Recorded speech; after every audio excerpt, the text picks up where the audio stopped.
langsung saja memasuki bab pertama, Cilabrak. Happy enjoy dan selamat mendengarkan. Mana jalang itu? Tunjukkan ruangannya padaku. Akan aku jampak rambutnya, aku cakar wajahnya. Teriak seorang wanita cantik dengan pakaian yang serba branded melekat di tubuhnya. Matanya berapi-api. Ingin rasanya ia mengobrak-abrik seluruh penjuru gedung ini. Dia adalah Kiara Aditama, adik dari pria sukses yang bernama Kenan Aditama, yang memiliki perusahaan terbesar di bidang properti dan tambak udang terbesar yang diekspor ke beberapa negara besar. Kiara terus berteriak hingga menjadi pusat perhatian para karyawan yang ada di gedung itu. Gedung yang cukup besar dan mewah yang berada di daerah Kuningan. Kebetulan, wanita yang Kiara cari bekerja di salah satu perusahaan yang menyewa di salah satu lantai gedung ini. "Ibu cari siapa?" tanya resepsionis itu dengan ramah, walau Kiara terus berteriak dan menyebutnya bodoh. Wanita itu telah merebut suamiku. Mana dia? Kiara malah balik bertanya pada gadis resepsionis itu. Namun, gadis resepsionis itu tidak mengerti siapa wanita yang dimaksud Kiara. Karena di gedung ini ada ribuan karyawan dari perusahaan yang berbeda. Tiba-tiba lift terbuka tepat di lobi. Semua orang berhamburan keluar, karena saat ini waktunya untuk istirahat dan makan siang.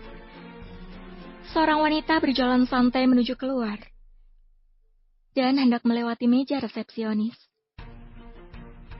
Kiara mengedarkan pandangannya, dan menemukan sosok wanita yang ia cari. Nah, itu dia. Iya, itu dia orangnya. Dasar jalang.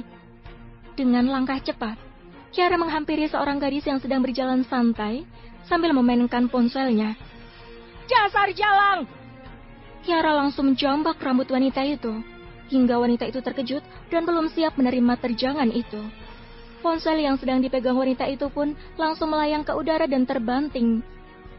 "Ah, tolong!" teriak wanita itu. Wanita itu adalah Hanin, seorang karyawan dari perusahaan yang bergerak di bidang digital media advertising, bagian staf keuangan. Hanin tidak menyangka pacarnya yang bernama Gunawan adalah pria beristri. 1 tahun Hanin berpacaran dengan Gunawan, tapi tak ada tanda-tanda bahwa pria itu adalah pria beristri. Hanin dan Gunawan bertemu di bandara. Kala itu, Gunawan hendak berangkat ke Singapura untuk bertemu investor. Sedangkan Hanin bersama kedua temannya memang sengaja hendak ke negara itu untuk menonton konser Maroon 5. Tadi sengaja di konser itu pun Hanin bertemu lagi dengan Gunawan. Hingga akhirnya mereka bertukar nomor telepon dan menjalin kasih hingga kini. Banyak orang yang menolong Hanin, karena di gedung itu Hanin cukup populer, mengingat Hanin adalah gadis periang dan mudah bergaul. "Stop, Bu. Jangan seperti ini," ucap kedua pria berseragam keamanan memegangi kedua lengan Kiara. "Lepaskan! Lepas!" Kiara terus memberontak agar ia bisa mencombok dan mencakar Hanin lagi. Hanin pun dipegangi oleh beberapa orang yang membantunya. Ia tampak berantakan, ditambah air mata yang terus mengalir membuat wajahnya semakin berantakan. "Aku tidak tahu kalau dia suamimu," teriak Hanin. "Cih, dasar memang kau wanita penggoda, pelakor. Mendekati pria kaya agar bisa kau poroti uangnya." "Diam, aku tidak seperti itu." Lama Kiara dan Hanin beradu mulut. "Han, lu gak apa-apa?" tanya Lani dan Tio bersamaan. Mereka adalah teman satu kantor Hanin.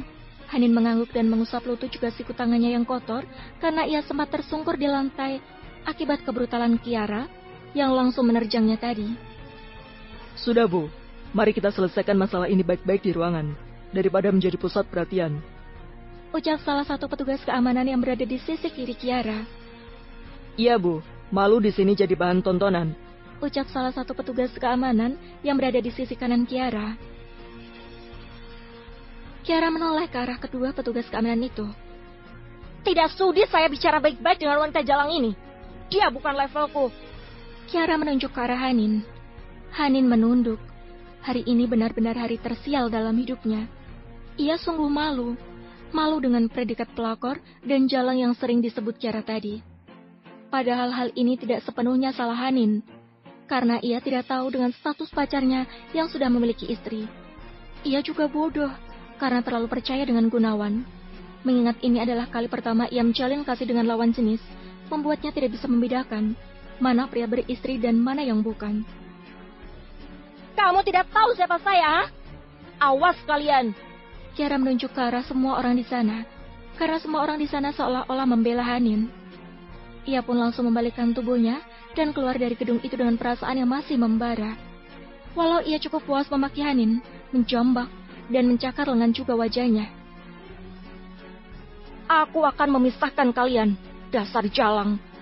Gunawan itu suamiku, dan aku adalah satu-satunya wanita yang dicintai.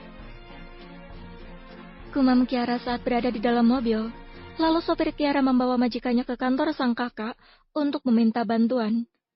Di gedung tadi, kedua petugas keamanan itu membubarkan orang-orang yang menonton live kisah rumah tangga yang sering ada di serial TV Ikan Terbang. Namun, bedanya, biasanya di serial TV itu si istri yang ditindas oleh pelakor, tapi di sini si pelakorlah yang tidak berdaya. Han, kok bisa sih lo nggak tahu kalau Gunawan itu punya istri? Tanya Lani, teman dekat Hanin di kantor. Lani dan Tio menarik Hanin ke pantry dan mengobati luka-luka yang diakibatkan cakaran kuku panjang Kiara pada Hanin. Aku nggak tahu, Lan. Kalau tahu juga nggak bakal aku mau jadi pacarnya. Au! Hanin meringis saat Lani memberikan alkohol pada lukanya. Gila itu si ibu. Kukunya sepanjang apa coba? Badan lu pada besot-besot gini. Saut Tio, lelaki tapi gemulai seperti wanita. Dia kayaknya belum ibu-ibu deh, masih cantik kok, kata Lani. Iya sih, tapi tetap cantikan lu dong, Han. Saut Tio. Au, udah Lan. Hanin masih meringis merasakan perih akibat cakaran kuku Kiara. Ini satu lagi belum, tahan Han, lu cemen amat. Kalau kukunya ibu itu rabies gimana? Emang dikata guguk? Au! Saut Tio meragakan anjing yang tengah melolong.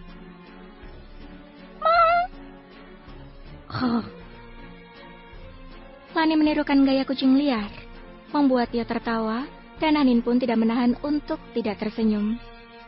Tiba-tiba ponsel Hanin bergetar dan menampilkan nama Gunawan. Lani dan Tio melirik dan Hanin hanya melihat ponselnya yang retak pada layar depan, tapi masih bisa berfungsi. Angkat Han, kata Lani dengan menunjuk ke layar ponsel Hanin yang bergetar. Hanin hanya menggeleng. Sudah 2 kali Kiara melabrak Hanin, yang pertama di sebuah restoran. Tapi saat itu Kiara tidak sebrutal ini melabraknya. Hampir setiap jam, setiap hari, Gunawan menelpon Hanin. Namun Hanin enggan menanggapi. Padahal mereka belum putus secara resmi, tapi Hanin malas untuk bertemu pria itu lagi. Bersambung. Terima kasih sudah mendengarkan. Jangan lupa klik tombol like